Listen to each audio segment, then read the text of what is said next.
그날 그녀는 절벽 끝에 섰습니다. 남편의 차가운 눈빛을 마주한 채로 뒤로 조금만 더. 그 한마디가 11년 결혼 생활의 마지막이 될 줄은 몰랐습니다. 한지은 36살. 대학 시절 소문난 미인에서 못생긴 나무늘보가 된 여자. 남편의 단톡방엔 조롱이 가득했고 그녀의 마음엔 상처가 쌓여갔습니다. 그리고 그 산, 그 절벽. 몸이 공중으로 떨어지는 순간 그녀는 깨달았습니다. 이것은 사고가 아니라는 것을. 하지만 이야기는 거기서 끝나지 않았습니다. 기적처럼 살아난 그녀 앞에 더 큰 진실과 더 깊은 배신이 기다리고 있었습니다. 절망의 끝에서 시작된 한 여자의 부활. 그리고 정의를 향한 조용하지만 강렬한 복수. 지금부터 그 긴 여정을 따라가 보겠습니다. 그 전에 잠깐 이 영상이 마음에 드셨다면 구독과 좋아요 부탁드립니다. 여러분의 생각과 경험도 댓글로 남겨주세요. 여러분의 이야기 하나하나가 또 다른 변화를 만듭니다. 그럼 지금부터 오늘의 이야기 속으로 함께 들어가 볼까요? 일요일 아침 햇살이 거실 창문으로 비스듬히 들어왔습니다. 한지은은 부엌에서 된장찌개를 끓이며 밥상을 차리고 있었습니다. 결혼 11년 차 36살. 그녀의 하루는 언제나 이렇게 시작되었습니다. 남편 윤상민은 거실 소파에 누워 휴대폰을 들여다보고 있었고 아들 하준이는 방에서 온라인 강의를 듣고 있었습니다. 엄마, 밥 언제 먹어요? 하준이의 목소리가 복도 끝에서 들려왔습니다. 지은은 국자로 찌개를 한 번 더 저으며 대답했습니다. 5분만 기다려. 금방 다 됐어. 평범한 주말 아침이었습니다. 특별할 것 없는 그저 그런 가족의 풍경이었습니다. 하지만 지은은 알지 못했습니다. 이 평범함이 곧 산산조각 날 거라는 것을요. 지은은 대학 시절 교내에서 제법 알려진 미인이었습니다. 긴 생머리와 또렷한 이목구비 그리고 늘씬한 몸매로 과 선배들 사이에서 화제였습니다. 상민과 만난 것도 그때였습니다. 과 MT에서 우연히 마주친 상민은 적극적이고 재미있는 사람이었습니다. 지은은 그의 유머 감각과 배려심에 끌렸고 졸업 후 2년 만에 결혼했습니다. 결혼 초반은 행복했습니다. 신혼의 설렘, 새 살림의 즐거움, 함께 꾸려가는 미래에 대한 기대감. 하지만 하준이가 태어나고 모든 것이 변했습니다. 밤낮 없는 육아, 살림, 끝없는 집안일. 지은은 자신을 돌볼 시간조차 없었습니다. 거울을 보면 낯선 얼굴이 있었습니다. 부은 눈, 거칠어진 피부, 늘어난 뱃살. 그녀는 점점 자기 자신을 잃어가고 있었습니다. 상민은 달랐습니다. 회사 일로 바쁘다는 핑계로 육아에 거의 참여하지 않았습니다. 주말에도 친구들과 골프를 치거나 술자리에 나갔습니다. 지은은 불만을 삼켰습니다. 남편이 돈을 벌어오니 자신이 집안일을 도맡는 게 당연하다고 스스로를 설득했습니다. 하준아, 강의 끝났으면 나와서 밥 먹어. 지은이 방문을 두드리며 말했습니다. 하준이가 문을 열고 나왔습니다. 초등학교 4학년인 하준이는 아빠를 닮아 키가 크고 얼굴이 잘생긴 편이었습니다. 엄마, 아빠 노트북 좀 써도 돼요? 제 태블릿 배터리가 다 됐어요. 그래, 아빠한테 물어봐. 하준이는 거실로 가서 아빠에게 물었습니다. 상민은 귀찮다는 듯 손을 흔들며 대답했습니다. 알아서 써. 비밀번호는 내 생일이야. 하준이는 아빠 서재로 들어가 노트북을 켰습니다. 화면이 켜지자 메신저 창이 떠 있었습니다. 단체 채팅방이었습니다. 하준이는 무심코 스크롤을 올렸습니다. 그리고 그 순간 그의 눈이 커졌습니다. 몇 분 후 하준이는 조심스럽게 부엌으로 왔습니다. 지은은 상을 차리고 있었습니다. 엄마. 하준이의 목소리가 평소와 달랐습니다. 지은은 고개를 돌렸습니다. 왜? 아빠가 친구들이랑 엄마를. 하준이는 말을 잇지 못했습니다. 그의 눈가가 붉어졌습니다. 지은은 가슴이 철렁했습니다. 뭐라고 했는데? 엄마를 못생긴 나무늘보래요. 순간 지은의 손에서 국자가 떨어질 뻔했습니다. 그녀는 믿을 수 없다는 표정으로 하준이를 바라봤습니다. 그게 무슨 소리야? 하준이는 노트북이 있는 서재를 가리켰습니다. 지은은 앞치마를 벗으며 서재로 향했습니다. 노트북 화면에는 여전히 메신저 창이 떠 있었습니다. 고딩 동창회라는 이름의 단체 채팅방이었습니다. 지은은 떨리는 손으로 스크롤을 올렸습니다. 그리고 그녀가 본 것은 믿기 힘든 광경이었습니다. 요즘 마누라 얼굴 보기 싫어서 집에 늦게 들어간다 키읔키읔키읔. 상민이 보낸 메시지였습니다. 그 아래로 친구들의 반응이 이어졌습니다. 키읔키읔키읔 그 정도야? 야, 너 장가 갈 땐 마누라 개 이뻤잖아. 뭔 일 있냐? 상민의 답장이 이어졌습니다. 애 낳고 완전 달라졌음. 키는 작은데 몸이 퉁퉁해서 비율이 완전 안 맞아. 꼭 나무늘보 같은 키읔키읔키읔. 키읔키읔키읔키읔키읔 나무늘보 키읔키읔키읔. 옆에서 자면 발로 차고 싶음. 진심. 메시지들은 계속 이어졌습니다. 몇 달 전 대화였습니다. 지은은 화면을 응시한 채 굳어 있었습니다. 가슴이 무너져 내리는 것 같았습니다. 11년간 쌓아온 신뢰가 한순간에 무너졌습니다. 그녀는 천천히 서재를 나왔습니다. 거실의 상민은 여전히 소파에 누워 휴대폰을 보고 있었습니다. 지은은 그를 바라봤습니다. 익숙한 얼굴이었습니다. 하지만 이제는 낯설었습니다. 이 사람이 정말 자신의 남편이 맞는지 의심스러웠습니다. 밥 먹어요. 지은의 목소리는 평소와 다름없었습니다. 상민은 느릿느릿 일어나 식탁으로 왔습니다. 하준이는 엄마의 얼굴을 살폈습니다. 지은은 아들에게 괜찮다는 듯 미소를 지어 보였습니다. 식사 시간 내내 지은은 아무 말도 하지 않았습니다. 상민은 밥을 먹으며 뉴스를 봤습니다. 하준이는 조용히 숟가락질만 했습니다. 평범한 일요일 점심이었습니다. 하지만 지은의 마음속에는 폭풍이 몰아치고 있었습니다. 식사를 마친 상민은 다시 소파로 갔습니다. 지은은 설거지를 하며 생각했습니다.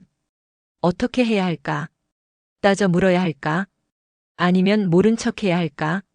하준이가 있었습니다. 아직 어린 아들. 그 아이 앞에서 부부싸움을 할 수는 없었습니다.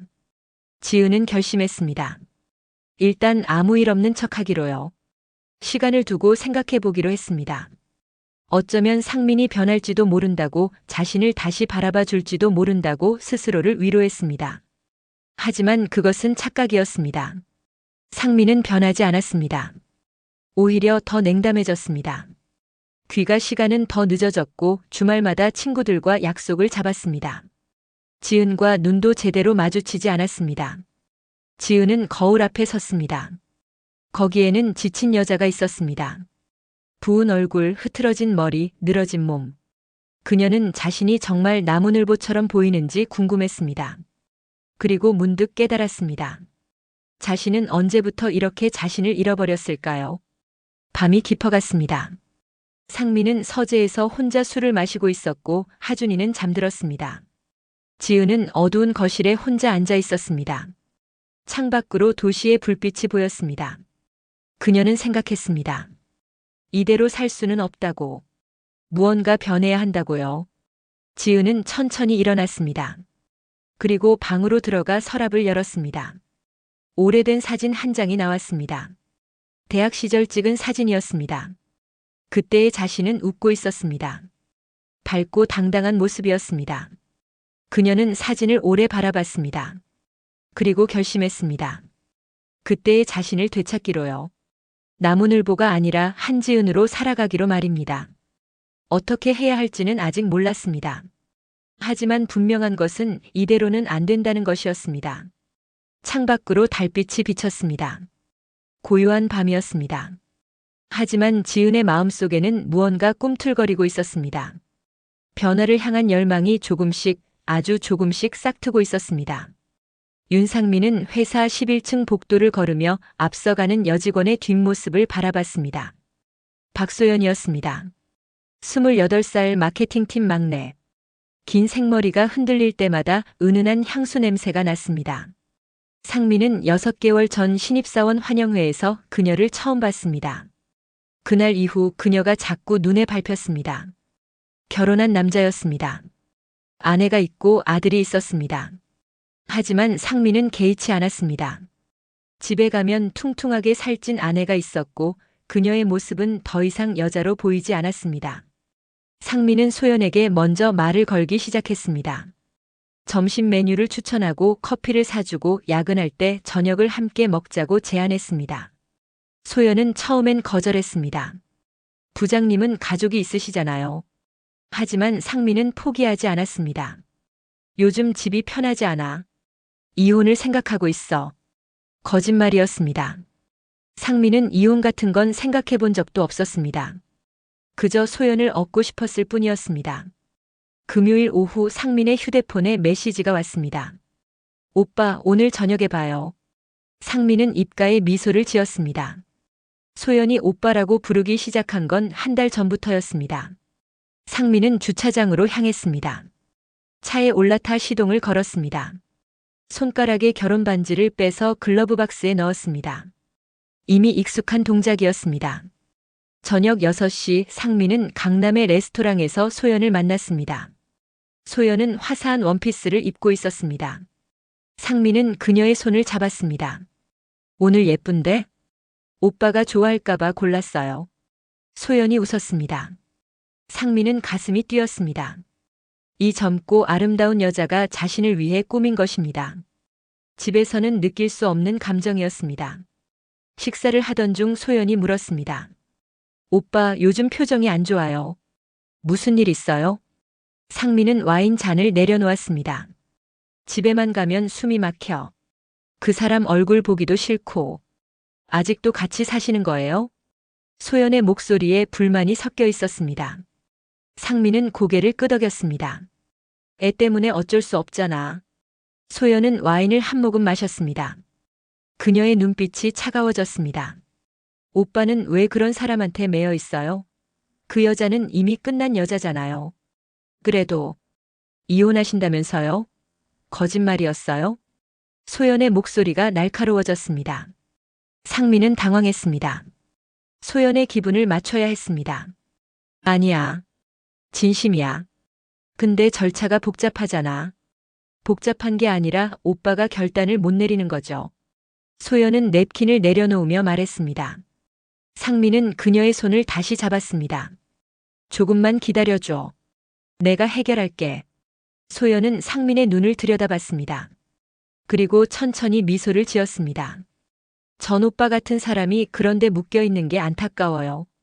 오빠는 더 나은 삶을 살 자격이 있어요. 그 말은 상민의 마음을 흔들었습니다. 그는 생각했습니다. 정말 이 결혼을 끝내야 하는 게 아닐까? 하지만 이혼은 복잡했습니다. 재산 분할, 양육권, 주변의 시선. 무엇보다 돈이 문제였습니다. 지은에게 재산의 절반을 줘야 했습니다. 상민의 머릿속에 어두운 생각이 스쳤습니다. 만약 지은이 사라진다면 이혼이 아니라 다른 방법으로. 그는 고개를 저었습니다. 말도 안 되는 생각이었습니다. 집에 돌아온 건 밤 11시였습니다. 지은은 거실 소파에 앉아 있었습니다. 상민은 현관에서 신발을 벗으며 말했습니다. 안 자고 뭐해? 당신 기다렸어요. 지은의 목소리는 지쳐 있었습니다. 상민은 거실로 들어가 넥타이를 풀었습니다. 지은은 남편의 얼굴을 살폈습니다. 술 냄새가 났습니다. 요즘 너무 늦게 들어와요. 회식이 많다니까. 매일요? 상민은 대답하지 않고 화장실로 들어갔습니다. 지은은 한숨을 쉬었습니다. 예전 같으면 따졌을 것입니다. 하지만 이제는 지쳤습니다. 그날 밤 상민은 잠을 이루지 못했습니다. 소연의 말이 계속 맴돌았습니다. 그 여자는 이미 끝난 여자잖아요. 맞는 말이었습니다. 지은은 더 이상 예전의 그녀가 아니었습니다. 상민은 어두운 천장을 바라보며 생각했습니다. 이 결혼을 끝낼 방법은 없을까? 다음 날 아침 상민은 일찍 일어났습니다. 거실에서 커피를 마시며 휴대폰을 보고 있었습니다. 뉴스 기사 하나가 눈에 들어왔습니다. 등산 중 추락사고 40대 남성 사망. 상민은 기사를 읽었습니다. 절벽에서 미끄러져 떨어진 사고였습니다. 동행했던 일행도 구조하지 못했다고 했습니다. 상민의 머릿속에서 무언가가 떠올랐습니다. 그는 천천히 고개를 들었습니다. 지은이 부엌에서 나왔습니다. 아침 먹을래요? 아니. 짧은 대답이었습니다. 지은은 식탁에 앉았습니다. 침묵이 흘렀습니다. 상민은 문득 휴대폰에서 고개를 들었습니다. 지은아. 오랜만에 부르는 이름이었습니다.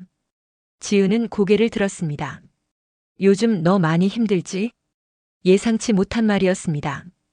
지은은 잠시 멍하니 남편을 바라봤습니다. 집에만 있으니까 답답하잖아. 우리 등산이나 갈까? 오랜만에 둘이서. 상민의 목소리는 부드러웠습니다. 연기였습니다. 지은은 믿기지 않았습니다. 언제부터였을까요? 남편이 이렇게 먼저 제안한 게 가슴 한편이 따뜻해졌습니다. 하준이는요?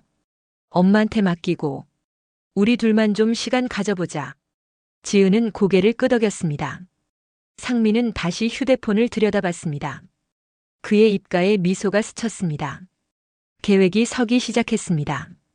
토요일 아침 7시 두 사람은 집을 나섰습니다. 하준이는 전날 시어머니 댁에 맡겼습니다. 상민이 운전대를 잡았습니다. 차는 북쪽으로 향했습니다. 어디로 가요? 내가 알아둔 데 있어. 사람 별로 없고 경치 좋은 곳. 상민은 며칠 전 인터넷으로 검색한 곳이었습니다. 등산객이 적고 절벽이 있는 곳. 상민은 핸들을 잡은 손에 힘을 주었습니다. 지은은 창밖을 바라봤습니다. 오랜만에 외출이었습니다. 그녀는 조심스럽게 기대했습니다. 혹시 남편이 변하려는 걸까요? 혹시 둘의 관계가 나아질까요? 1시간을 달려 도착한 곳은 외곽의 작은 산이었습니다. 주차장에는 차가 서너 대밖에 없었습니다. 상민은 등산화를 챙겼습니다. 지은도 준비해온 운동화로 갈아 신었습니다. 등산로는 한적했습니다. 나무들 사이로 햇살이 비쳤습니다. 지은은 상민의 뒤를 따라 걸었습니다. 오르막이 가팔랐습니다. 숨이 찼습니다. 천천히 가요. 상민이 뒤를 돌아보며 말했습니다. 지은은 고개를 끄덕였습니다. 두 사람은 말없이 산을 올랐습니다. 상민의 머릿속에서는 계획이 구체화되고 있었습니다. 1시간쯤 올랐을까요? 정상이 가까워졌습니다. 길은 점점 좁아졌습니다. 오른쪽으로 가파른 절벽이 나타났습니다. 아래로 깊은 계곡이 보였습니다. 상민은 주변을 둘러봤습니다. 사람이 없었습니다. 여기 경치 좋다. 상민이 멈춰 섰습니다. 그는 절벽 가까이 다가갔습니다. 지은은 조심스럽게 그의 옆에 섰습니다. 멀리까지 보이네요. 그러니까 여기서 인증샷 하나 찍자. 상민이 휴대폰을 꺼냈습니다. 지은은 고개를 끄덕였습니다. 상민이 카메라를 켰습니다. 뒤로 조금만 가봐. 배경이 더 잘 나올 거야. 지은은 뒤로 한 걸음 물러섰습니다. 발밑에 자갈이 굴렀습니다. 조금만 더. 상민의 목소리였습니다. 지은은 다시 한 걸음 뒤로 갔습니다. 절벽 가장자리가 가까웠습니다. 이 정도면 돼요? 좀 더. 여기 위험해요. 괜찮아. 조금만. 지은은 불안했지만 남편의 말을 따랐습니다. 한 걸음 더 뒤로 갔습니다. 그 순간이었습니다. 발밑에 흙이 무너졌습니다. 지은의 몸이 뒤로 기울었습니다. 으악! 비명이 터져 나왔습니다. 팔이 허공을 휘저었습니다. 몸이 공중으로 떨어졌습니다. 순간 손이 무언가를 움켜쥐었습니다. 절벽 가장자리의 나뭇가지였습니다. 상민아! 지은이 소리쳤습니다. 가지를 움켜쥔 손이 떨렸습니다. 아래로 수십 미터 낭떠러지였습니다. 살려줘! 지은의 목소리는 공포로 가득했습니다. 그녀는 위를 올려다봤습니다. 절벽 위에 상민이 서 있었습니다. 그는 움직이지 않았습니다. 그저 아래를 내려다보고 있을 뿐이었습니다.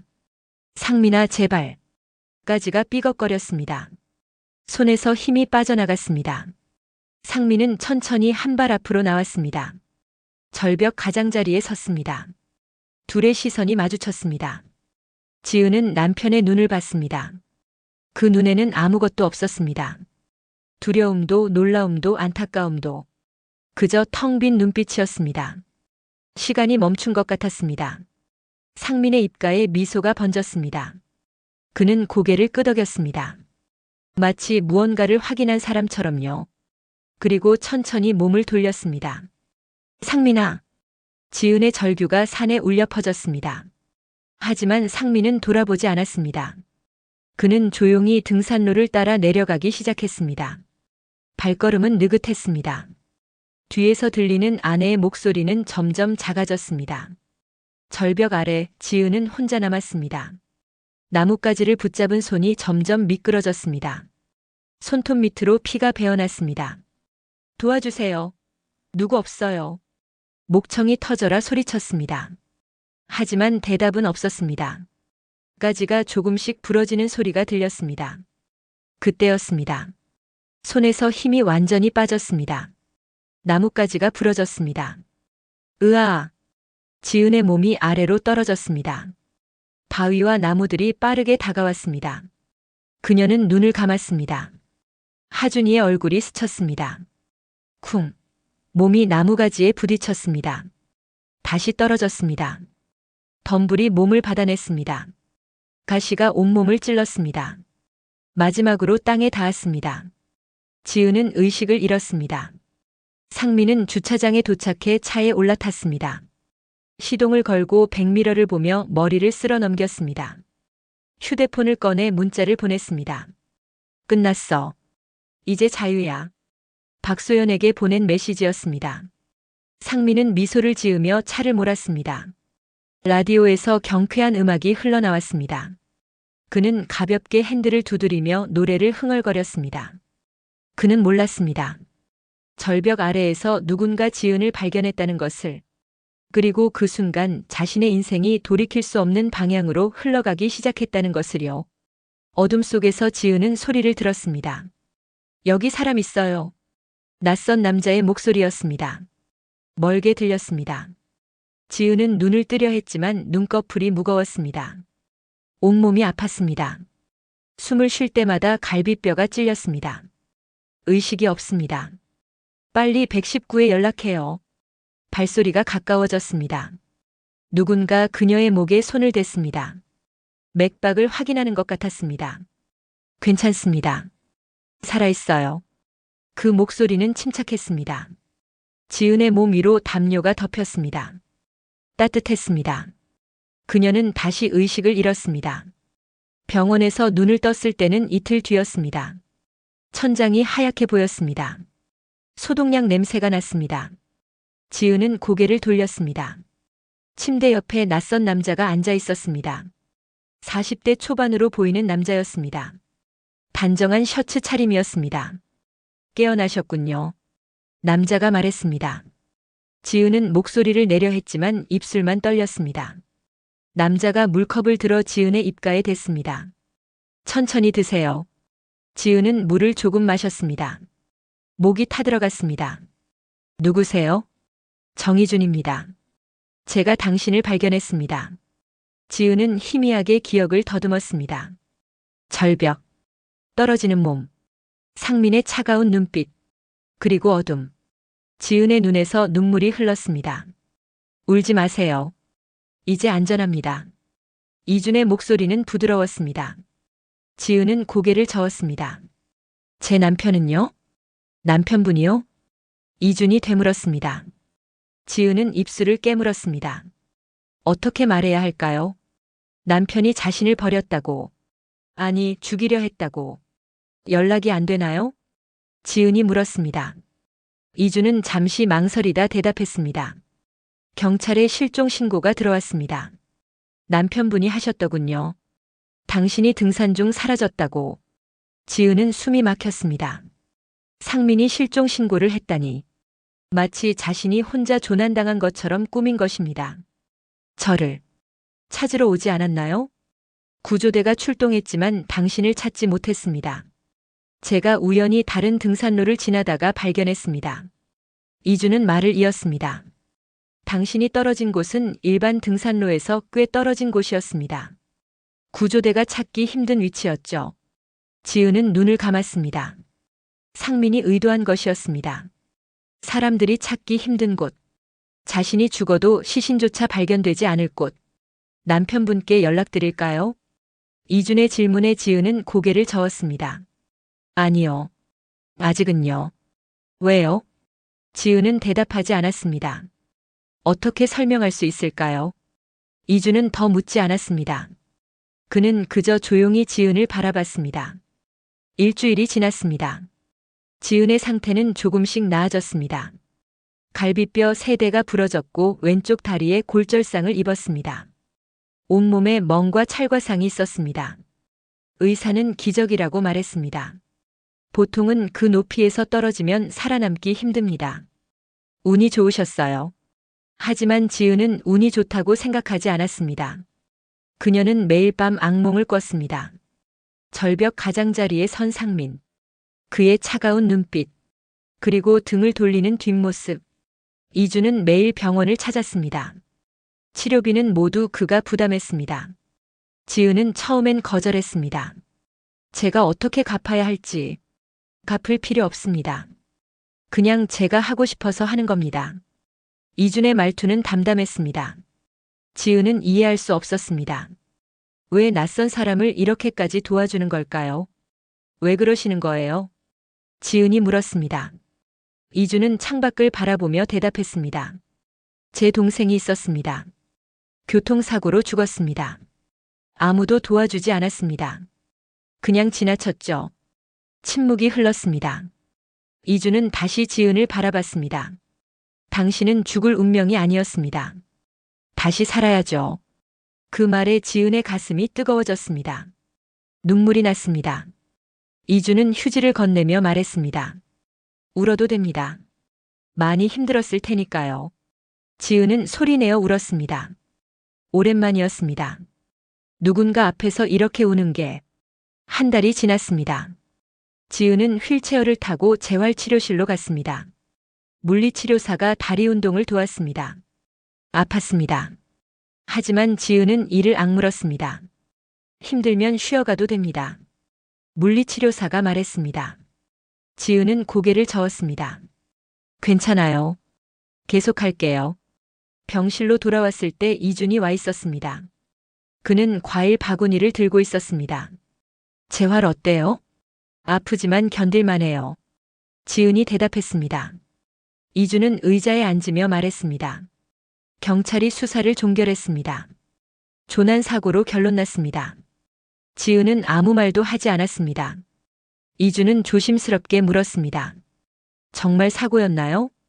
지은은 창밖을 바라봤습니다. 오랜 침묵 끝에 그녀가 말했습니다. 제 남편이 절 버렸어요. 아니, 그보다 더한 거였을지도 모릅니다. 무슨 뜻입니까? 제가 떨어질 때 남편은 그냥 봤어요. 아무것도 하지 않았어요. 그리고 돌아섰죠. 이준의 얼굴이 굳었습니다. 신고하셨습니까? 증거가 없어요. 누가 믿어주겠어요? 남편이 아내를 죽이려 했다는 말을. 지은의 목소리는 담담했습니다. 이준은 한참 동안 말이 없었습니다. 집으로 돌아갈 생각이십니까? 아직 모르겠어요.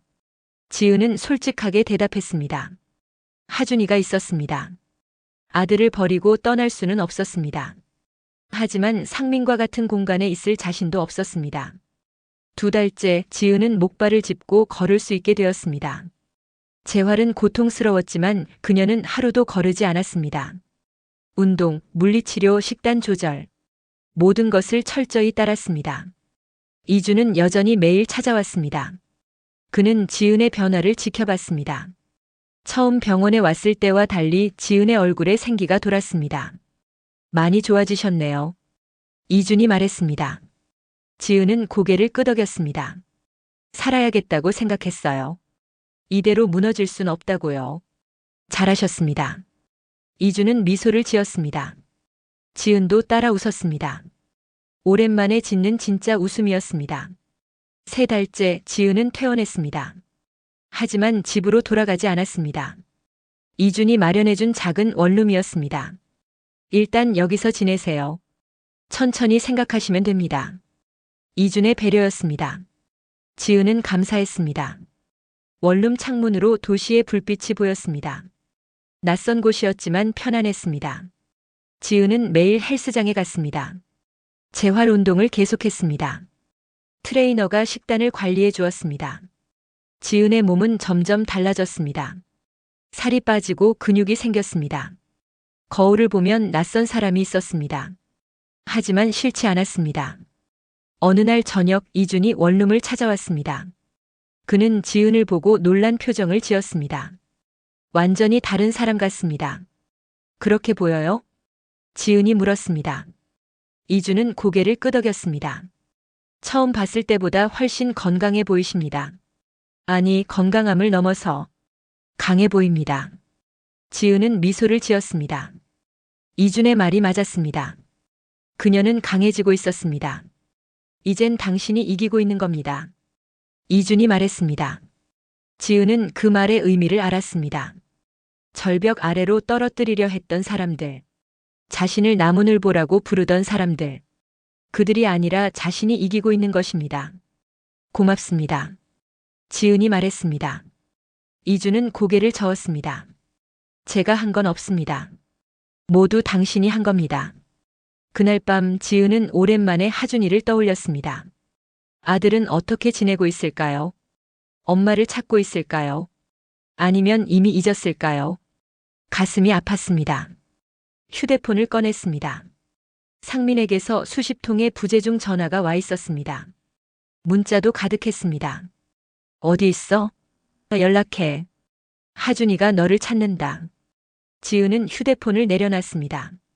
아직은 아니었습니다. 아직 돌아갈 준비가 되지 않았습니다. 넉 달째 지은은 거울 앞에 섰습니다. 그곳에는 대학 시절에 자신과 비슷한 여자가 있었습니다.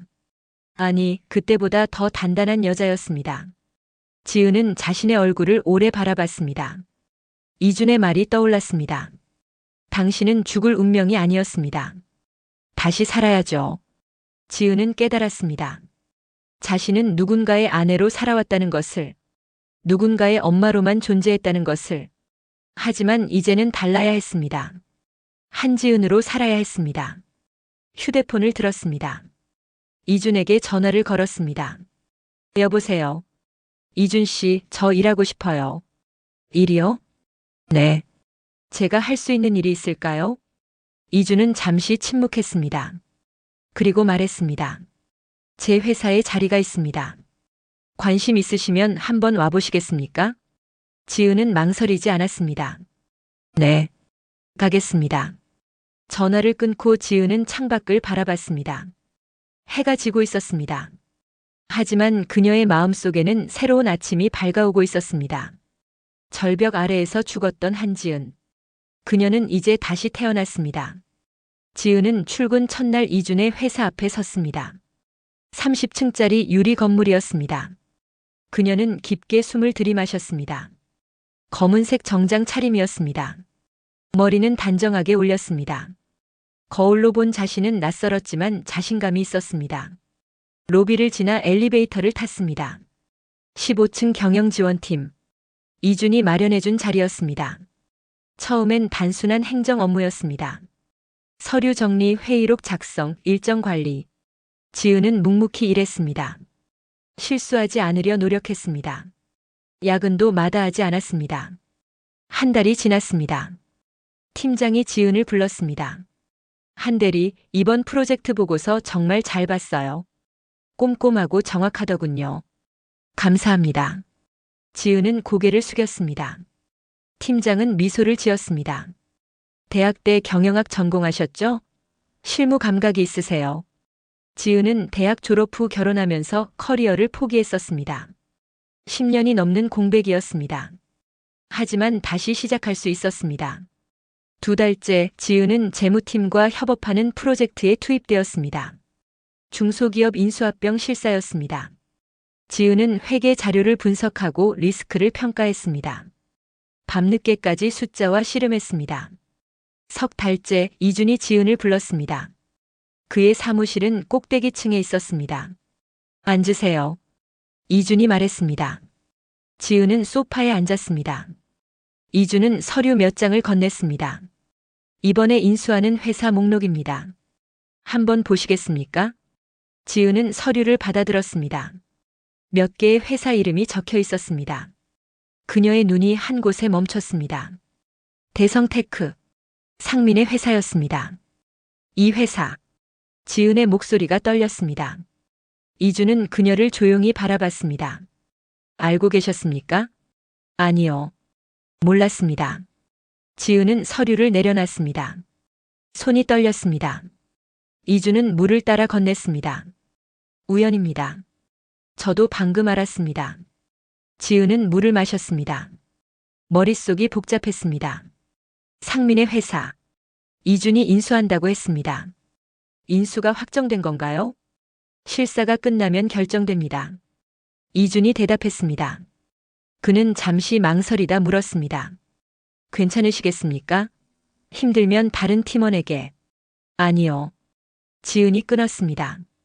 그녀는 이준을 똑바로 바라봤습니다. 제가 하겠습니다. 확실합니까? 네. 지은의 목소리는 단호했습니다. 이준은 고개를 끄덕였습니다. 알겠습니다. 실사팀에 합류하십시오. 지은은 사무실을 나왔습니다. 복도를 걸으며 생각했습니다. 상민의 회사. 그곳에 가야 한다는 것. 상민을 다시 마주해야 한다는 것. 가슴이 두근거렸습니다. 두려움이 아니었습니다. 묘한 감정이었습니다. 일주일 후 실사가 시작되었습니다. 지은은 팀원들과 함께 대성테크를 방문했습니다. 5층짜리 작은 건물이었습니다. 로비에서 직원이 안내했습니다. 회의실로 모시겠습니다. 지은은 팀원들의 뒤를 따라 걸었습니다. 복도를 지나며 몇몇 직원들과 스쳤습니다. 아무도 그녀를 알아보지 못했습니다. 당연했습니다. 지은은 완전히 달라져 있었습니다. 회의실에 들어갔습니다. 긴 테이블이 있었습니다. 지은은 중앙 자리에 앉았습니다. 팀장이 자료를 펼쳤습니다. 잠시 후 대성테크 경영진과 담당 직원들이 오실 겁니다. 지은은 고개를 끄덕였습니다. 노트북을 켜고 자료를 확인했습니다. 심장이 빠르게 뛰었습니다. 하지만 표정은 평온했습니다. 문이 열렸습니다. 몇 명의 사람들이 들어왔습니다. 이사 2명과 재무팀장 그리고 업무지원팀 직원들이었습니다. 상민이 맨 뒤에 서류 뭉치를 들고 들어왔습니다. 안녕하십니까? 이사들이 인사했습니다. 상민은 서류를 테이블에 놓으며 고개를 숙였습니다. 그는 실사팀을 둘러봤습니다. 그리고 중앙에 앉은 지은과 눈이 마주쳤습니다. 순간 상민의 손에서 서류가 떨어졌습니다. 종이들이 바닥에 흩어졌습니다. 그는 얼어붙었습니다. 입이 벌어졌습니다. 믿을 수 없다는 표정이었습니다. 지은? 상민의 목소리가 떨렸습니다. 지은은 그를 차갑게 바라봤습니다. 아무 말도 하지 않았습니다. 윤대리 괜찮아요? 재무팀장이 물었습니다. 상민은 대답하지 못했습니다. 다른 직원이 바닥에 서류를 주우며 속삭였습니다. 윤대리님 앉으세요. 앉으십시오. 지은이 말했습니다. 목소리는 차분했습니다. 상민은 비틀거리며 의자에 앉았습니다. 얼굴은 창백했습니다. 실사는 2시간 동안 진행되었습니다. 지은은 재무제표를 하나하나 짚으며 질문했습니다. 매출, 비용, 자산, 부채. 이사들과 재무팀장이 답했습니다. 상민은 내내 고개를 숙이고 있었습니다. 작년 회사 창립 기념 행사 비용이 5천만 원으로 책정되어 있습니다. 영수증을 확인하고 싶습니다. 지은이 물었습니다. 재무팀장이 상민을 쳐다봤습니다. 윤대리 행사 관련 서류는 업무지원팀에 있죠? 상민이 고개를 들었습니다. 그의 이마에 땀이 맺혀 있었습니다. 네. 사무실에 있습니다. 가져와 주시겠습니까? 지은이 말했습니다. 상민은 일어나 비틀거리며 나갔습니다. 회의가 끝났습니다. 경영진들이 나갔습니다. 실사팀원들도 자료를 정리하며 자리를 떴습니다. 지은은 노트북 앞에 앉아 있었습니다. 상민이 서류 뭉치를 들고 돌아왔습니다. 회의실에 둘만 남았습니다. 상민은 서류를 테이블에 놓으며 떨리는 목소리로 말했습니다. 지은아. 지은은 서류를 펼치며 대답하지 않았습니다. 영수증들을 하나씩 확인했습니다. 너 어떻게 살아있어? 그날 당신이 날 버린 거 말하는 건가요? 지은이 고개를 들었습니다. 그녀의 눈은 차가웠습니다. 상민은 말문이 막혔습니다. 나는 그게 아니라 변명은 듣고 싶지 않습니다.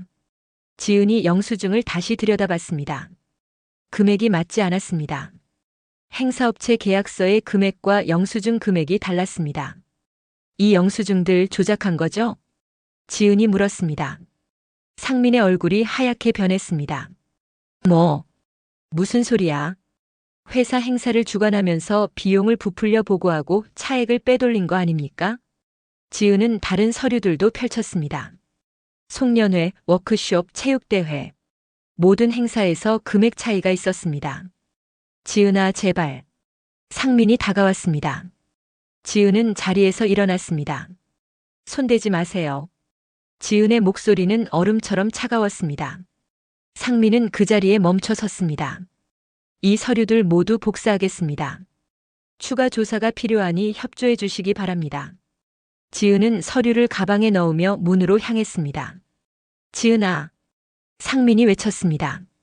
지은은 문 앞에서 멈춰 섰습니다.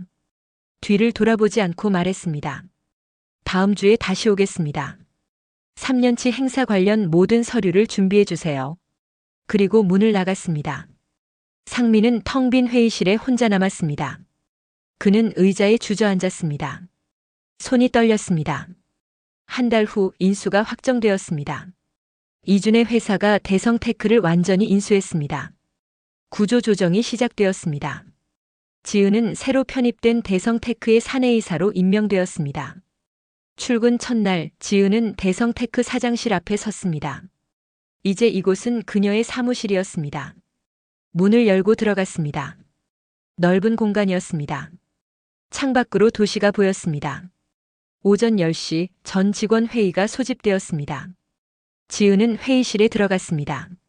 직원들이 일어나 인사했습니다. 지은은 고개를 숙이고 단상에 올랐습니다. 안녕하십니까? 신임 사내이사 한지은입니다. 직원들이 박수를 쳤습니다. 상민은 뒤쪽에 서 있었습니다. 그의 얼굴은 창백했습니다. 지은은 회의를 진행했습니다. 향후 경영 방침을 설명했습니다. 그리고 마지막으로 말했습니다. 내부 감사를 진행하겠습니다. 특히 각종 행사 및 대회 업무 관련 비용 집행 내역을 중점적으로 점검할 것입니다. 직원들이 술렁거렸습니다. 상민의 얼굴이 더 하얗게 변했습니다. 일주일 후 감사 결과가 나왔습니다. 상민의 횡령이 드러났습니다. 회사 행사를 주관하면서 견적을 부풀리고 허위 영수증을 작성해 돈을 빼돌렸습니다. 3년간 횡령한 금액은 1억 8천만 원이었습니다. 지은은 이사회에 보고서를 제출했습니다. 이준이 보고서를 읽었습니다. 그는 고개를 끄덕였습니다. 해고가 마땅합니다. 다른 이사들도 동의했습니다. 지은이 직접 통보하기로 했습니다. 상민은 회의실로 불려왔습니다. 지은이 혼자 앉아 있었습니다. 상민은 문을 열고 들어섰습니다. 앉으세요. 지은이 말했습니다. 상민은 의자에 앉았습니다. 손이 떨렸습니다. 윤상민 씨, 이사회 결의로 귀하의 해고가 결정되었습니다. 지은은 서류를 건넸습니다. 상민은 서류를 보지도 않았습니다. 지은아, 제발. 횡령 혐의로 고소도 진행될 예정입니다. 지은의 목소리는 담담했습니다. 상민은 무너졌습니다. 지은아, 나 좀 살려줘. 내가 잘못했어. 상민이 무릎을 꿇었습니다. 지은은 그를 내려다봤습니다. 아무런 감정도 느껴지지 않았습니다. 하준이는 어떡하냐고. 애 아빠가 감옥 가면. 상민이 울부짖었습니다. 지은은 자리에서 일어났습니다. 하준이는 제가 키우겠습니다. 당신 없이도. 그리고 회의실을 나갔습니다. 뒤에서 상민의 울음소리가 들렸습니다. 지은은 돌아보지 않았습니다. 복도를 걸으며 지은은 창밖을 바라봤습니다. 하늘이 푸르렀습니다. 가슴이 답답하지 않았습니다. 오히려 가벼웠습니다. 휴대폰을 꺼냈습니다. 이준에게 문자를 보냈습니다. 감사합니다. 제가 끝냈습니다. 답장이 바로 왔습니다. 잘하셨습니다. 이제 앞을 보세요. 지은은 미소를 지었습니다. 앞을 보라는 말. 맞는 말이었습니다. 이제 과거는 끝났습니다. 절벽 아래로 떨어졌던 한지은은 죽었습니다. 지금 여기 있는 건 새로운 한지은이었습니다. 지은은 사무실로 돌아갔습니다. 책상에 앉아 노트북을 켰습니다. 해야 할 일이 많았습니다. 회사를 정상화시켜야 했습니다. 직원들을 이끌어야 했습니다. 그리고 무엇보다 하준이를 되찾아야 했습니다. 지은은 키보드를 두드리기 시작했습니다. 손끝에 힘이 들어갔습니다. 이제 시작이었습니다. 진짜 부활은 이제부터였습니다. 회사를 나선 상민은 집으로 돌아갔습니다. 아파트 현관문을 열었습니다. 불이 꺼져 있었습니다. 시어머니 댁에 맡긴 하준이는 아직 돌아오지 않았습니다. 거실 소파에 앉았습니다. 어둠 속에서 상민은 고개를 떨궜습니다. 모든 것이 무너졌습니다. 회사에서 쫓겨났습니다. 곧 고소당할 것입니다. 지은은 살아있었고 이제 그녀가 모든 것을 알고 있었습니다. 휴대폰을 꺼냈습니다. 박소연에게 전화를 걸었습니다. 신호음이 길게 울렸습니다. 받지 않았습니다. 다시 걸었습니다. 여전히 받지 않았습니다. 문자를 보냈습니다. 소연아, 나 큰일 났어. 전화 좀 받아줘. 답장은 오지 않았습니다. 상민은 휴대폰을 던졌습니다. 소파 쿠션에 떨어졌습니다.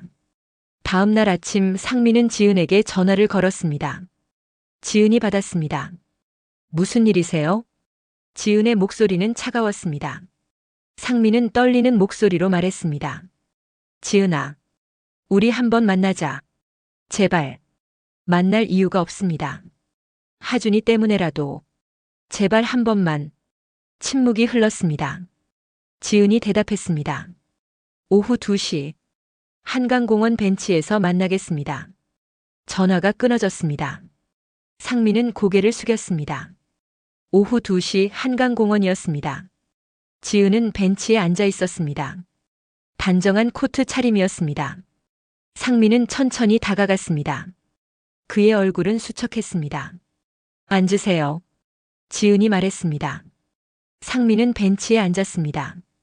강물이 흘렀습니다. 바람이 차가웠습니다. 할 말 하세요. 지은이 먼저 입을 열었습니다. 상민은 손을 비볐습니다. 지은아, 내가 잘못했어. 정말 미안해. 그게 다인가요? 나 정신이 없었어. 회사 일도 힘들고 집에 오면 답답하고. 그래서 변명 말고 본론만 말씀하세요. 지은의 목소리는 단호했습니다. 상민은 말을 멈췄습니다. 그리고 무릎을 꿇었습니다. 지은아, 나 용서해줘. 내가 미쳤었어. 지나가던 사람들이 돌아봤습니다. 지은은 무표정했습니다. 일어나세요. 하준이만은 내 곁에 두게 해줘. 제발. 상민이 울먹였습니다. 지은은 잠시 눈을 감았습니다. 하준이. 아들의 얼굴이 떠올랐습니다. 아빠를 그리워하는 아들. 지은의 마음이 흔들렸습니다. 일어나세요. 사람들이 봅니다. 지은이 말했습니다. 상민은 천천히 일어났습니다. 눈물이 그의 뺨을 타고 흘렀습니다. 고소는 취할 수 없어. 그건 회사가 결정할 일입니다. 너라도 선처를 부탁해줘. 지은은 대답하지 않았습니다. 그녀는 가방을 들고 일어섰습니다. 하준이는 제가 데리고 살겠습니다. 지은아. 상민이 그녀의 팔을 잡았습니다. 지은은 팔을 뿌리쳤습니다. 손대지 마세요. 마지막 경고입니다. 지은은 돌아서서 걸어갔습니다. 상민은 그 자리에 서서 그녀의 뒷모습을 바라봤습니다. 그날 저녁 지은은 시어머니 집으로 하준이를 데리러 갔습니다. 초인종을 눌렀습니다. 시어머니가 문을 열었습니다. 그녀는 지은을 보고 눈을 크게 떴습니다. 지은아, 너. 어머니 안녕하세요. 지은은 고개를 숙였습니다. 시어머니는 말문이 막혔습니다. 언제? 어떻게? 하준이 데리러 왔습니다. 거실에서 하준이가 뛰어나왔습니다. 엄마. 하준이가 지은에게 안겼습니다. 지은은 아들을 꼭 껴안았습니다. 눈물이 났습니다. 하준아. 엄마 보고 싶었어요. 하준이도 울었습니다. 지은은 아들의 머리를 쓰다듬었습니다. 엄마도 많이 보고 싶었어. 시어머니는 두 사람을 말없이 바라봤습니다. 지은은 고개를 들어 시어머니를 봤습니다. 하준이 데려가겠습니다. 상민이는 어떻게 되는 거니? 그건 법이 판단할 일입니다. 시어머니는 한숨을 쉬었습니다. 그녀는 더 이상 말하지 않았습니다. 집으로 돌아오는 차 안에서 하준이가 말했습니다. 엄마 아빠가 엄마 없어진 뒤로 계속 이상했어요. 어떻게? 밤마다 전화하고 누군가랑 싸우고. 지은은 핸들을 잡은 손에 힘을 주었습니다. 하준이는 가방에서 무언가를 꺼냈습니다. 작은 녹음기였습니다. 엄마, 이거 들어봐요. 뭔데? 아빠가 통화하는 거 녹음한 거예요. 우연히 들었는데. 이상해서 녹음했어요. 하준이가 재생 버튼을 눌렀습니다. 상민의 목소리가 흘러나왔습니다. 걱정하지 마. 다 계획대로야. 여자의 목소리가 들렸습니다. 박소연이었습니다. 정말 괜찮을까요? 경찰이 조사하면. 괜찮아. 등산 가서 자연스럽게 미끄러진 걸로 하면 돼. 아무도 모를 거야. 그래도 무서워요. 그 여자는 이미 잊혀졌어. 우리가 새로 시작하면 돼. 지은은 차를 길가에 세웠습니다. 손이 떨렸습니다. 숨이 막혔습니다. 엄마? 하준이가 걱정스럽게 불렀습니다. 지은은 핸들에 이마를 기댔습니다. 녹음은 계속 이어졌습니다. 보험금도 나올 거고 재산도 다 낼 거야. 완벽해. 오빠, 정말 괜찮은 거죠? 걱정 마. 이미 끝났어. 녹음이 끝났습니다. 지은은 눈을 감았습니다. 살인. 계획된 살인이었습니다. 그날 절벽에서 상민은 자신을 죽이려 했던 것입니다. 엄마 괜찮아요? 하준이가 물었습니다. 지은은 고개를 끄덕였습니다. 그리고 녹음기를 받아들었습니다. 하준아, 이거 어디서 찾은 거야? 아빠 서재 서랍에 있었어요.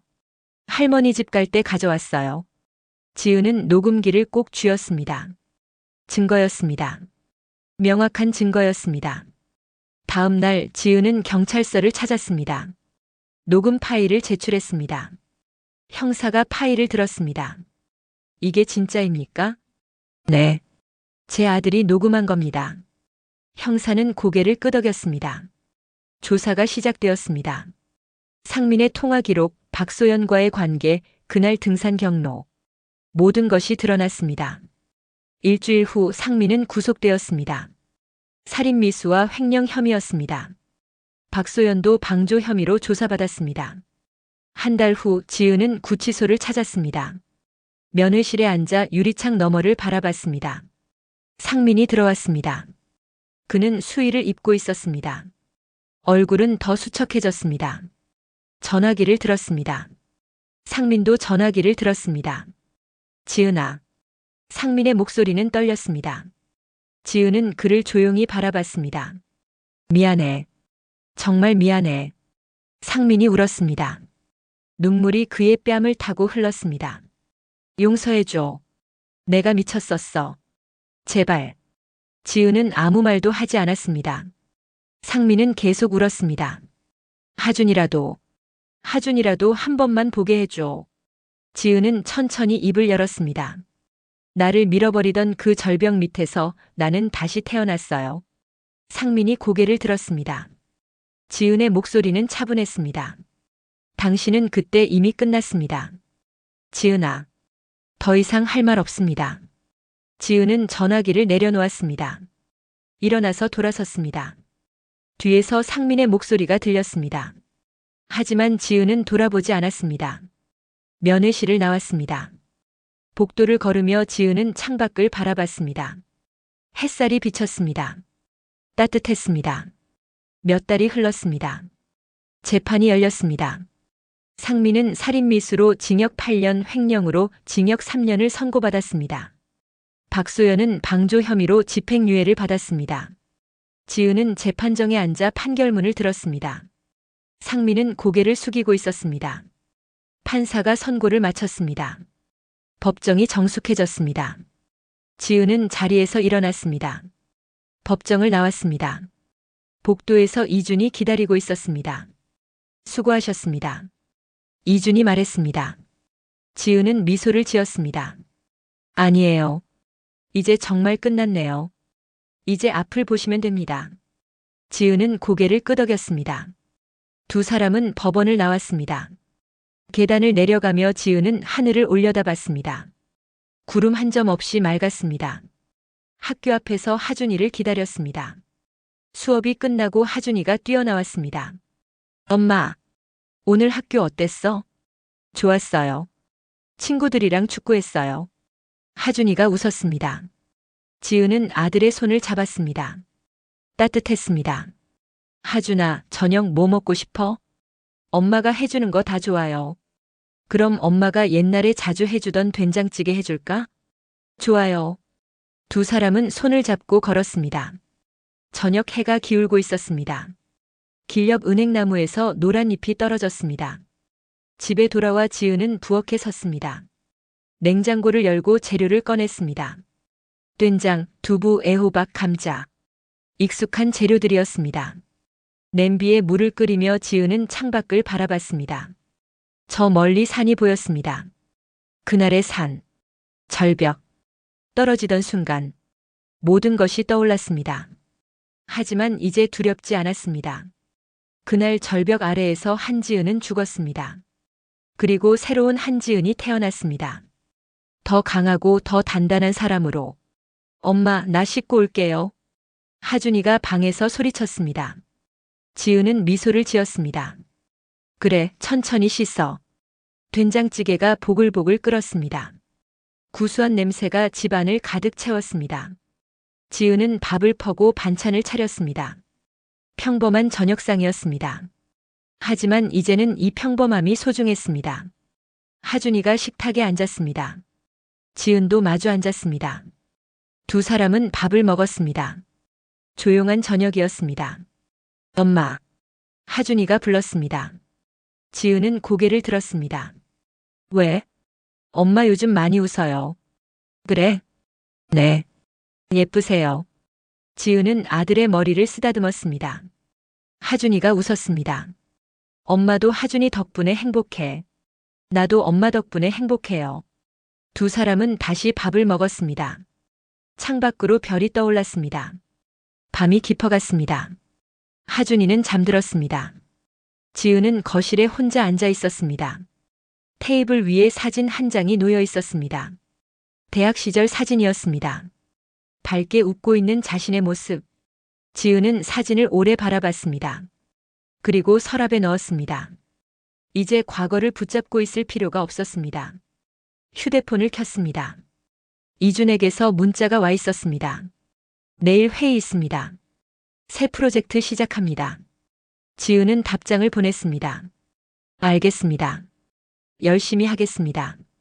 휴대폰을 내려놓고 지은은 일어났습니다. 창가로 가서 밤하늘을 올려다봤습니다. 별들이 반짝였습니다. 한지은. 절벽 아래에서 부활한 여자. 나무늘보가 아니라 한지은으로 사는 여자. 그녀의 이름은 이제 새로운 의미를 가졌습니다. 포기하지 않는 살. 다시 일어서는 용기. 그리고 자기 자신으로 사는 힘. 지은은 미소를 지었습니다. 내일도 해가 뜰 것입니다.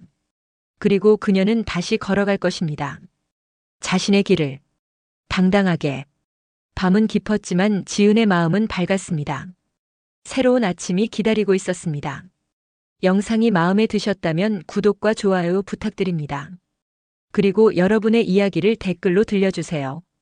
당신의 한마디가 또 다른 변화를 만듭니다.